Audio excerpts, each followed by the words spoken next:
Okay, and we are live once again on the future of. And today we are talking about the future of thinking globally, acting locally. I'm so glad I didn't mix that up. Okay, I'm here today with Ray Walia, the founder of Launch in Vancouver. And so Ray's going to give a bit of an intro of himself in just a second, because he's one of these guys who deserves who almost needs no introduction, and yet he's going to do a much better job than I would, giving his origin story. So before we get to that, a quick thought. I suppose I should introduce myself. If you're coming to this for the first time, the future of, I'm your host, Jonathon Narvey, and I'm the founder of MindMeld PR. And we talk about interesting things on the show about the future of stuff. Okay, today it's the future of thinking globally, acting locally. And normally when we use that phrase, it's a bit of, I guess, a green phrase, an environmental phrase. We're using it in a different context today. In terms of, we're going to be talking about globalization. We're going to be talking about how businesses are reacting and adapting in the context of the current pandemic. So if you're watching this from 5 years from now, we're in the middle of COVID. So that's how that's going. So there's a lot of changes afoot. I think we'll just get right into it. And Ray, why don't you give a little bit of background on yourself? Why are you the best person to talk to about this?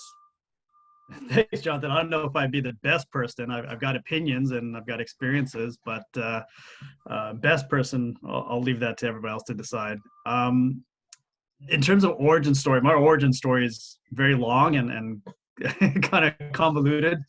But at the end of the day, like I've been an entrepreneur for 20 years, building my own companies for 20 plus years. Family's been very entrepreneurial, starting with the entertainment industry, real estate, hospitality, and now more so in technology and venture capital and whatnot. One of the best ways to kind of describe who I am, what I'm doing is the parent company that I have created, Launch Ventures. And under Launch Ventures, we own and operate a network of incubators, innovation studios, investment funds, and we do large scale events. And so I'll kind of work my way backwards. Traction Conference is one of the event series that we are most well known for. And Traction is where we bring in CEOs and VCs out of Silicon Valley to come and talk about probably the most important thing to tech companies, which is traction. How do you acquire customers? How do you retain those customers? And more importantly, how do you monetize them?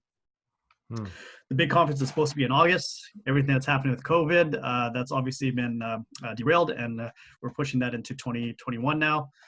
But prior to COVID, we were actually launching Traction Talks, which is our web series and webinar series. And given everything that's been happening now with COVID, that's just been ramping up. We had over 1,000 attendees in our webinar last week. And we're going to continue doing these on a weekly basis. But an offshoot of Traction was our CXO summits. And CXO is essentially events that we run in different cities. So San Francisco was supposed to have been the next one, but that got derailed by COVID. Seattle, Vancouver, Toronto. These are where we bring in CEOs in our networks to connect with other CEOs in those markets, as well as investors in those markets. So again, with everything with COVID, we have to kind of reimagine how we're going to execute on those type of events. On the investment side, so I've helped co-found a couple different venture funds. The most recent one is Victory Square. No longer part of the day-to-day, but Victory Square is still active. I think there's 30 plus investments.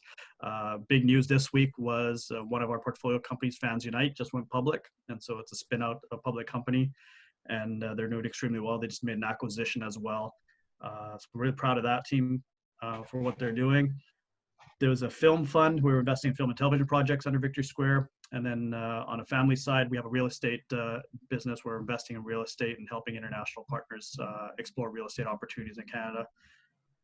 And more recently, we started an innovation studio where we're focusing on back-end operations for sports and entertainment. So think of it like a fintech studio to help identify new ways to improve operations in the back office for sports teams, esports teams, agencies, and really with the long-term vision of making sure no athlete ever goes bankrupt again. Hmm. And then what I'm most well known for is Launch Academy. So Launch Academy is a nonprofit. It's our incubator, innovation or tech studio, tech hub that we built 2012. It's been 8 years now. In the 8 years, we've incubated well over 3,500 entrepreneurs. 300 of those have gone on to build companies that went to seed to Series A. They raised over 300 million. And we've created a virtual reality, augmented reality hub under Launch Academy. And then we are partnering with the Shenzhen Tech University in Shenzhen to help build a startup center and studio on campus in Shenzhen. Again, with everything that's happening with COVID, I don't know where those plans are today and how long it's going to take us to get back on track with that. But it is still a vision that we have, and we're going to try to pursue that. I got to So say that that's is me in a a nutshell for now. yeah, that is. I actually didn't know half of that, and I got to say that's a whirlwind of activity. You really know how to make an interviewer feel inadequate. So thanks for that. Well, the key to all of it is strategic partners, and it's not just me that's doing it. I have partners in each one of those different entities, and we collaborate together. But the key for me has always been there needs to be synergies between everything that I do, and some sort of correlation, which makes it easier for me to do all these things. They all feed off each other. They all leverage each other. The real estate side is a little bit different, but that's historical family business, and some of the stuff that we're doing now with the international companies that we're helping does kind of loop that back into the mix of what I'm doing. So Right. Okay, well, that's enough. That's a lot of background, and we're gonna have a little part at the end where I'm gonna let the audience find out how to find you and learn more about what you're doing. But right now, let's get right into the future of thinking globally, acting locally, especially in the context of how the pending unemployment boom from shutdowns and how governments are reacting are going to push local opportunities. So I think the first part I wanted to talk about was, what businesses can do to survive post-COVID, how government can help without business necessarily becoming dependent on it. We don't want to become a Bernie Sanders nation, or well, maybe we are. Maybe we're there. We want the government to help undo some of the damage of the shutdown. And I don't know if that means targeted subsidies or basically getting out of the way because bailouts will rack up debt with little to show for it. Neither of us are economists, but we know what we know. Why don't you go ahead and sort of respond to some of those thoughts? yeah, so just in context for everybody that's listening, today I just saw or read some articles that the unemployment numbers for April in Canada was 2 million. So 2 million jobs lost. In the US, it was 20 million. In the UK, they're anticipating that this is going to be the biggest hit to their economy and the biggest recession in over 300 years. And so these numbers are staggering, and the impact is really not grasped by a lot of people at this time because it's just happening. It's like a fresh wound that it hurts, but you don't really realize how deep that cut is or how much it's going to bleed. And so there's a lot of fallout that's going to come. And sadly, the ones that have really been hit by this are the ones that need the most help. It's the service-based businesses. It's the low-income jobs, and it's the sectors that will take a long time to bounce back because they require density and volume to just meet the end and make ends meet and hit revenue targets. And so what businesses can do is start to think a little bit more outside the box and explore new avenues. Part of this process, you look at the retail sector, there was already a process of digitization, e-commerce, and a gradual shift towards new ways for that industry to function. Malls were starting to become outdated and obsolete, and they're reimagining how do you leverage that real estate. And now with this whole situation and everything shutting down, as companies start coming back into full operations, it won't be how it was 2 months ago. And it's definitely not going to be what it was 5 years ago. So there's an opportunity for them to start reimagining how is our business going to function moving forward. And so there is a massive expedition of the digitization of those industries. And you look at the sports industry, they're not going to have butts in seats for a while. And when they do, is it going to be 100,000 people at a stadium? Is it going to be concession stands that are jam-packed elbow to elbow during intermissions? Most likely not. So there's different technology opportunities and different business opportunities to reimagine that. Another angle is esports and how that's kind of taken a big surge right now because people are locked at home, so they're playing more video games. They're understanding the opportunities. But esports isn't just about video games. It's really about reimagining how individuals connect with content, how they consume the content, how they connect with the brands online, how they defer consuming content to different times, how they share that content.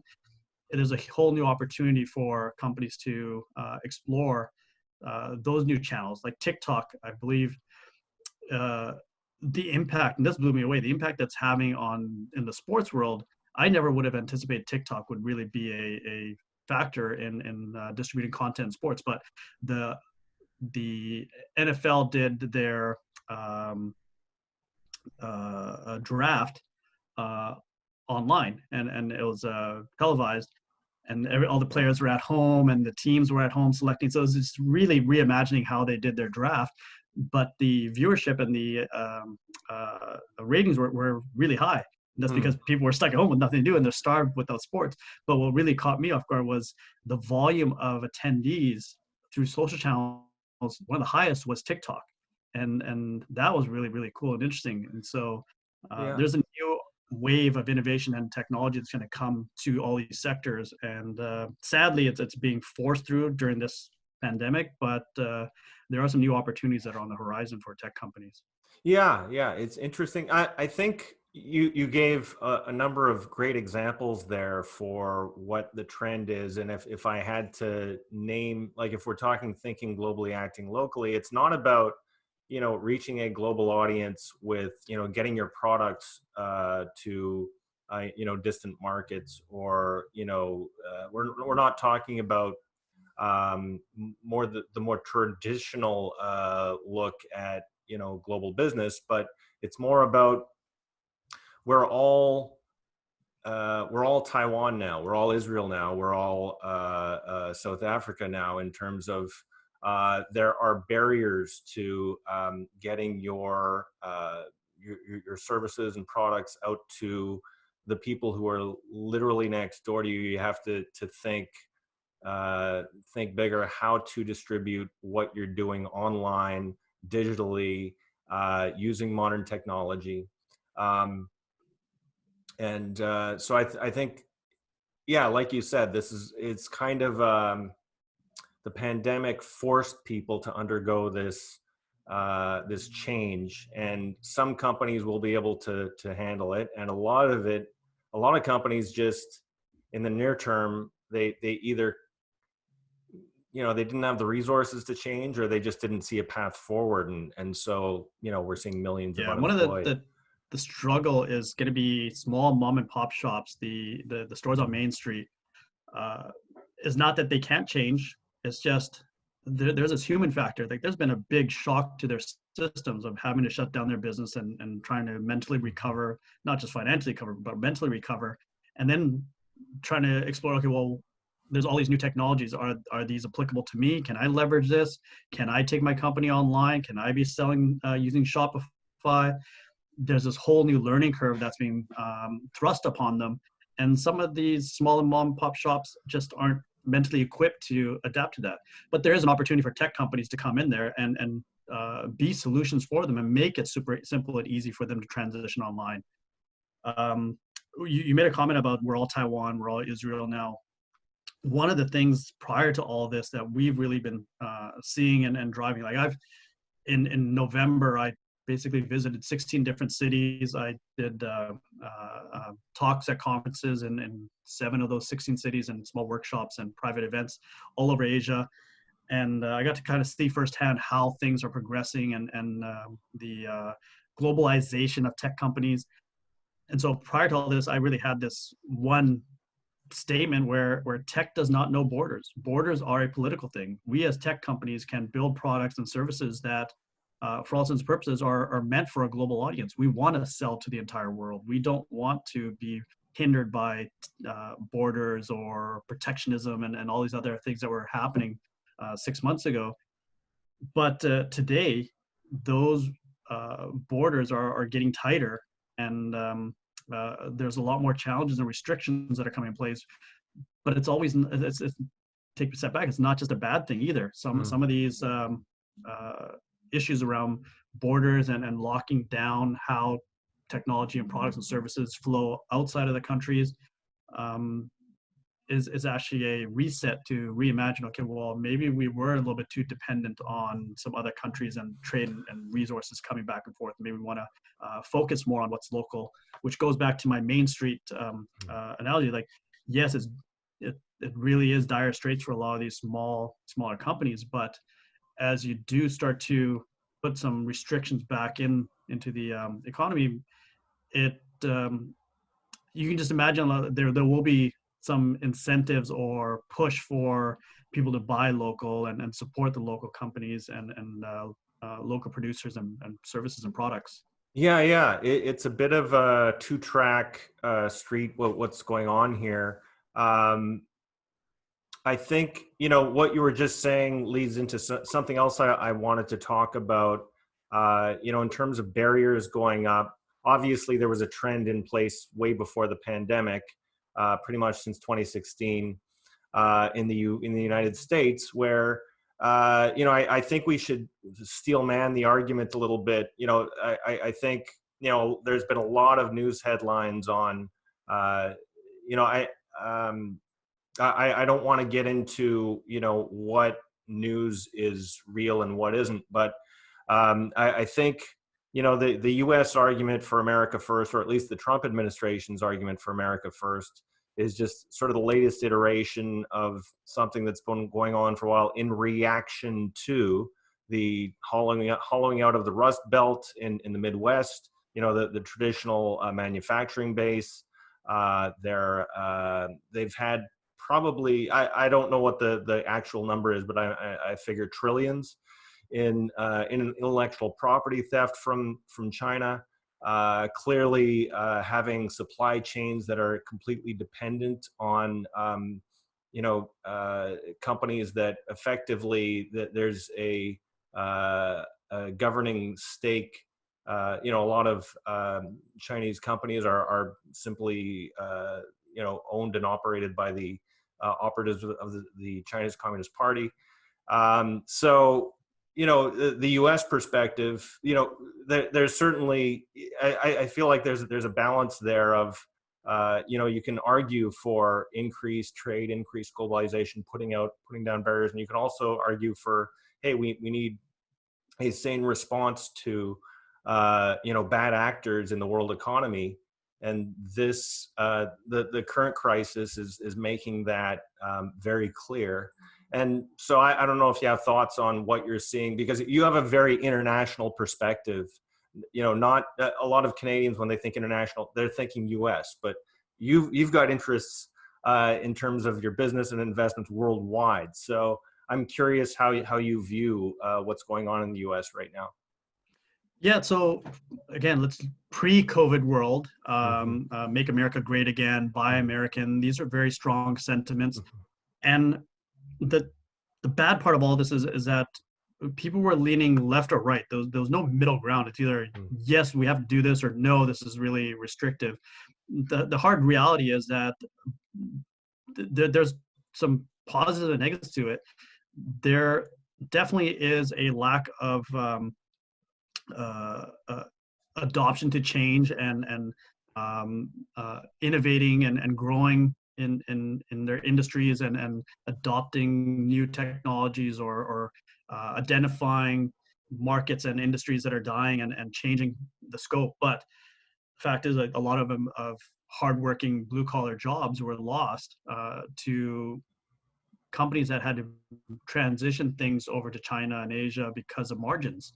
And so could the governments have been a little more proactive back then? Maybe.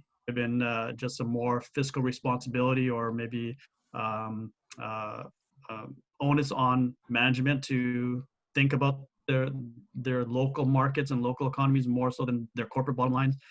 There's all these different viewpoints to it, but the post-COVID world has going to have more ramifications, because now you're going to have a lot of people out of jobs, and so you're probably going to see a lot more incentives, but also maybe even hardcore restrictions around companies doing business outside of the country, because why are you giving jobs and revenues to foreign companies when we've got people starving at home?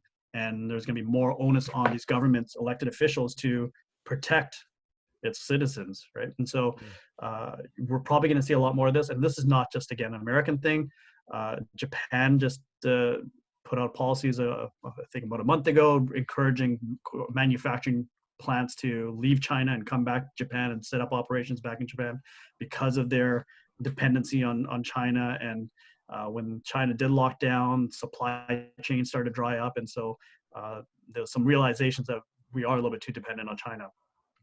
I think there's definitely some positive and negative of the relationship between Canada and the US. We've got the free trade agreement. They're great partners, trading partners, good economic partners. But there is a whole other world out there, and there's opportunities for Canadian businesses to explore other partnerships. One of the interesting things I found in the last couple of weeks, where we're obviously working with a lot of international companies through Launch Academy, a lot of Mexican companies, and I think this is probably the case before COVID, but it's definitely going to be magnified even further, is that Mexican companies, even with the North American Free Trade Agreement, found it difficult to do business in the US because US corporations were getting flack from government and other stakeholders of doing business with a Mexican company when they should be doing a business with American companies. So buying from Mexican companies was challenging. But on the same token, if they took that same contract and issued to a Canadian company, it would have been okay. And so Mexican companies setting up operations in Canada to do business into the US as a Canadian company is a real thing. And we're seeing that. And so that just goes to show, even with these positive agreements and systems in place, there still is this perception internally in these corporations and in these governments that yes, they might be a trading partner, but no, let's buy American, or yeah, we'll do business with Canada, but not Mexico. I think you brought up some interesting points there, and I want to touch on something we covered just now, and actually earlier in the conversation. And this is, we're talking about how companies can transform what they do and how they do it, and how they're reaching out and who their target market is, thinking globally, trying to reach that global market by using new technology, new tools. But we've also talked about, you were citing the numbers that sound like horrendous, like depression level unemployment. And it's like, okay. Keep in mind, that was just for April. Yeah.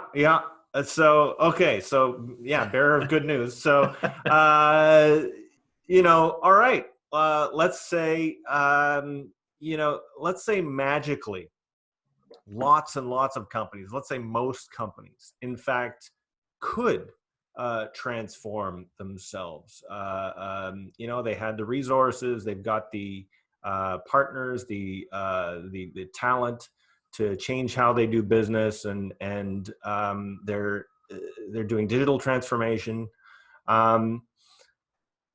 and yet, will all those jobs come back? I kind of doubt it, because technology is, certainly it creates jobs, but it also what it gives, it takes away. Do you have some thoughts on that? Yeah. So again, pre-COVID, this was already a thing. Like artificial intelligence.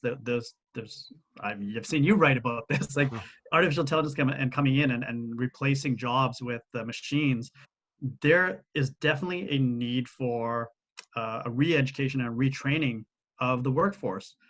One of the challenges you have around that is that there's this I don't know if it's a human nature thing or something that we've just grown up with, that you feel like you've done your time with education. Once you're done with college, like I've already went to school. I don't need to relearn or take another course because I've already done my time. It's time for me to now just work. But living in the tech world, like I'm constantly re-educating myself on a daily basis and training myself on new technologies.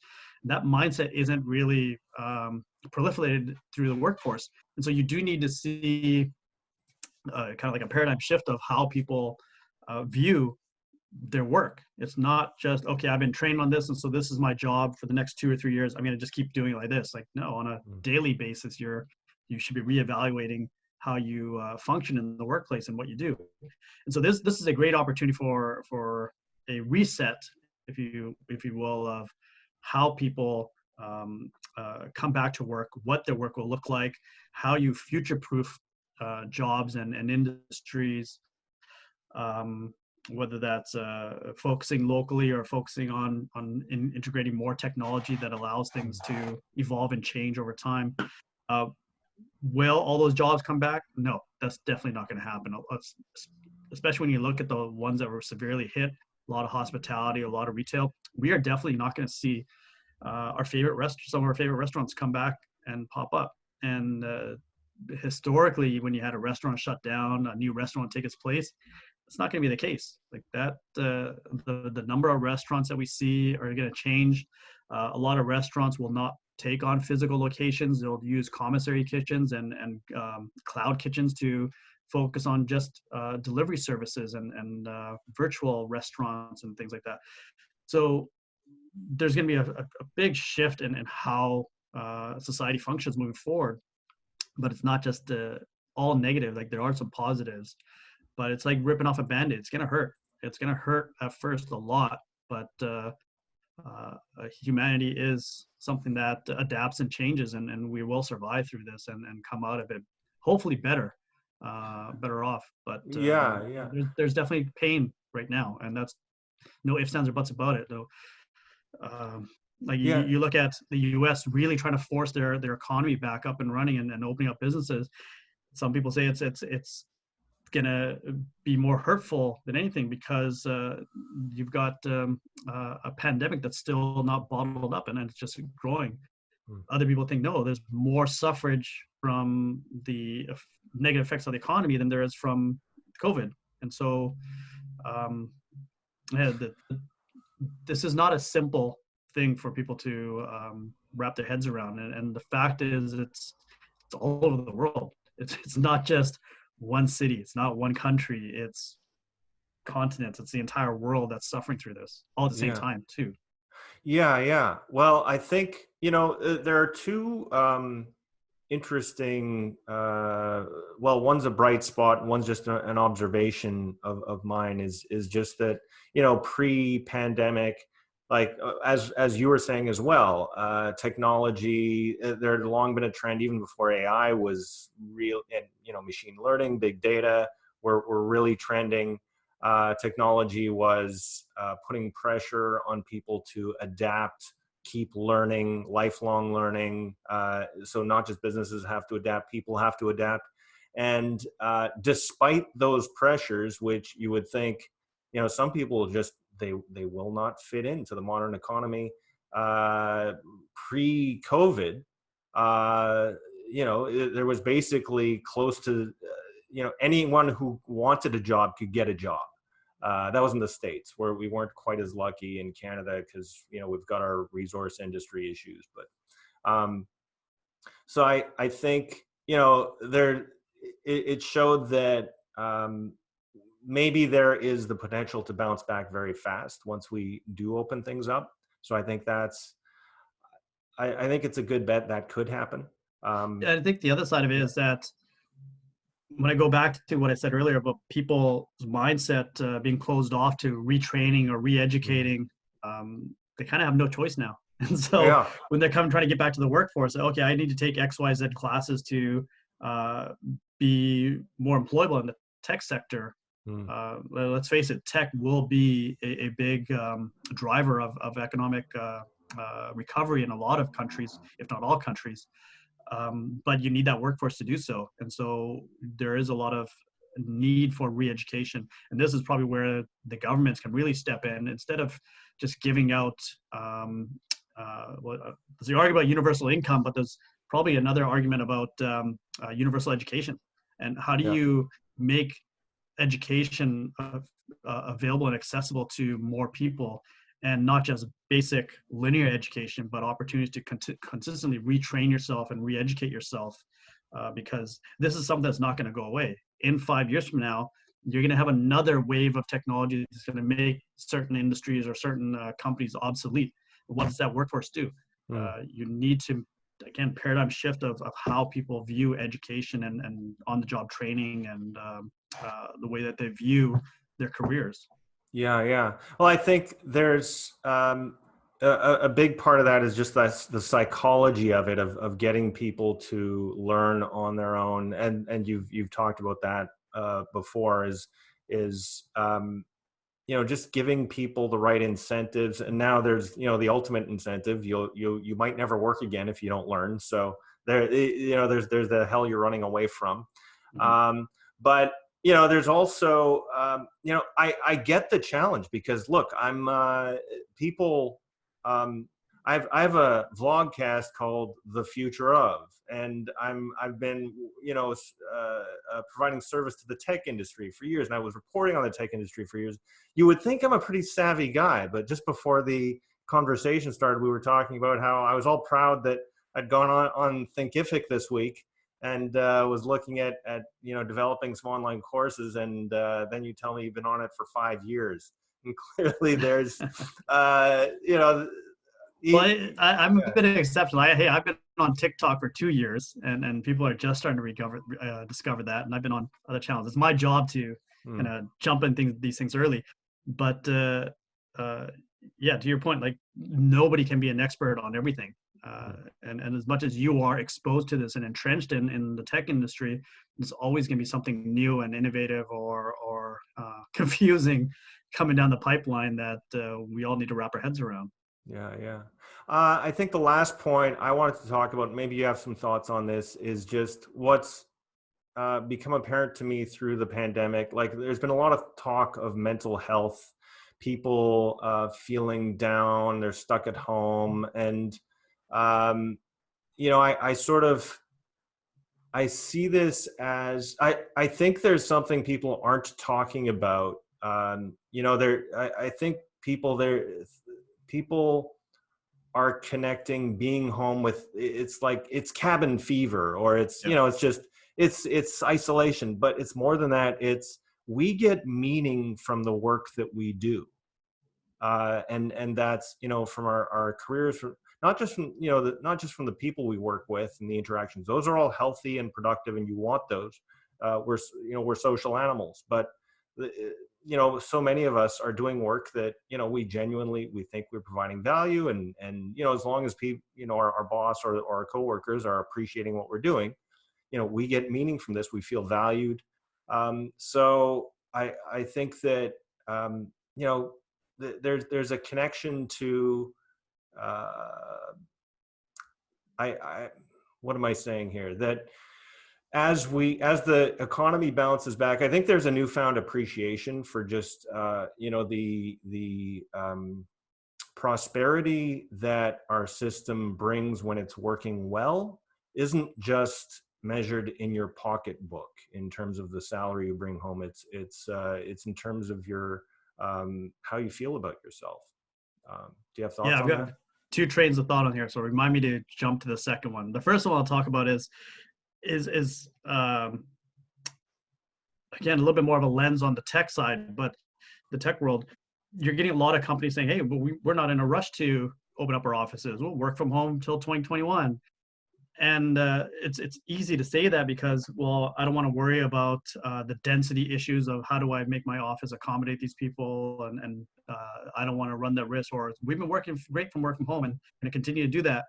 But as you said, like, there are underlying mental issues being stuck at home, working with your spouses in the room next to you, or even on the table next to you, having the kids around you.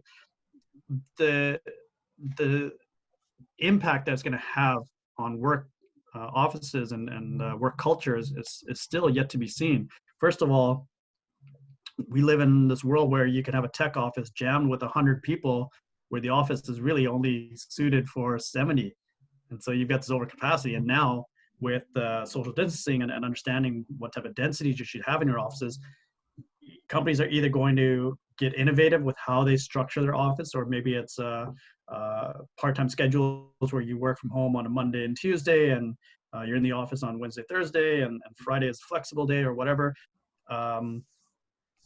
Or it could be situations where their companies are expanding even further and taking up larger offices. Because work from home, as you pointed earlier, people have come to realize that, yeah, that camaraderie of being in the office is actually keeping me sane. And now that I'm stuck at home, I miss that human contact. Some people are natural introverts, and those are the only chances that they have of human interactions is being forced to go to the office and having those interactions. And so the fallout here is it's still yet to be seen, but the way businesses operate and function outside of the retail environments and the hospitality environments, that's still yet to be seen how that evolves. But the other thing that I want to mention is, again, the underlying mental issues. As I said, with certain other industries, there is this expedition of adoption of technology and change in their industries. There is this now expedited view of some of the underlying mental issues that have been growing in society as a whole. And you look at the Instagram scenarios where everybody's saying, yeah, everybody's living for likes and it's all vanity, and people don't really see how people really live behind the scenes. You're going to start seeing more and more, I guess, internal perspective by people realizing what's truly making them happy or what's not making them happy. And I think you're going to see a lot more dialogue around mental health and looking at ways to focus on what's important to people in today's society, not what was relevant even 10 years ago. I think can't remember which country it was, but divorce rates are starting to jump, and it's people being forced. I think it's all countries now. Most likely, yeah. But yeah. So, I'm sorry, I shouldn't be laughing. It's a terrible thing. But it's yeah. Reality, and that's because a lot of people just satisficed and put up with things because they had places to escape to and then dive into work, or you only saw your spouse for a few hours a day, so you put up with things. But now you're kind of at the brink. But it does go back to a rethinking and remodeling of what's important to people and how we address that. And so there's definitely a lot of fallout that's going to happen. And I don't know how this ties back to thinking globally, acting locally. But I think it ties in very well, because we've been talking about the changes that companies are going to have to make, countries are going to have to make in terms of, we're talking about changes in digital transformation, changes in probably the rule of law and how we're running our economies, and also even maybe especially at the individual level of how you're transforming your own life. I'll give you an example. Like internally in Launch Academy, I've probably seen a real change in productivity in the team. Like stuff that they're probably getting things done in half the time in a day, and freeing up more time for them to go and spend time with their spouses or do other things with their day. And that's great. Work's still getting done. I'm happy. I'm even exploring of when we get back, whether we go to a 4-day work week, or maybe even one of the thoughts I had is everybody's in the office Tuesday, Wednesday, Thursday, Monday or Friday, or work from home, or Saturday, Sunday. It's up to you. You got 4 days in a row to kind of live your life and still accomplish things from work. But I'm not making it an entire work from home strategy, because those human interactions, those water cooler talks are still key elements of a person's natural growth process and evolution as a leader or team player, like you need to have those human interactions. So I don't want a fully virtual work culture. I want to make sure we still have these in-person interactions, but what that looks like is probably very different than what it was back in March. Well, that's an interesting take on thinking globally in terms of holistically about how you run your business and how you're taking action on a local level, on a personal level to change up how you're doing things. That's a very interesting example. Ray, I'm cognizant that you have been I do very, ramble on quite a very. bit. No, I love it. I love talking. So this has been great. You've been very generous with your time. So Ray Walia, the founder of Launch Ventures, how would people find out more about you and the things that you are doing online? Go ahead. Yeah, so social channels, it's just Ray Walia, RayWalia on Twitter, Facebook, LinkedIn. Company-wise, launch.vc is the parent company, but again, the most well-known is launchacademy.ca. So that's launchacademy.ca. A lot of the content that we have there is focused on startups, on entrepreneurs. We got lots of resources, newsletters that you can tap into. We are rated one of the top tech hubs and incubators in Canada. And so I think we've done some things right, and we are really there. Again, nonprofit, it's all about the entrepreneurs. We're there to try to make sure we're giving back as much as we can to the entrepreneurs and helping them be successful. Terrific. Well, I look forward to talking to you again and seeing you in person when all this weirdness is over. Yeah, And definitely. yeah, and thank you very much to the audience who's been listening.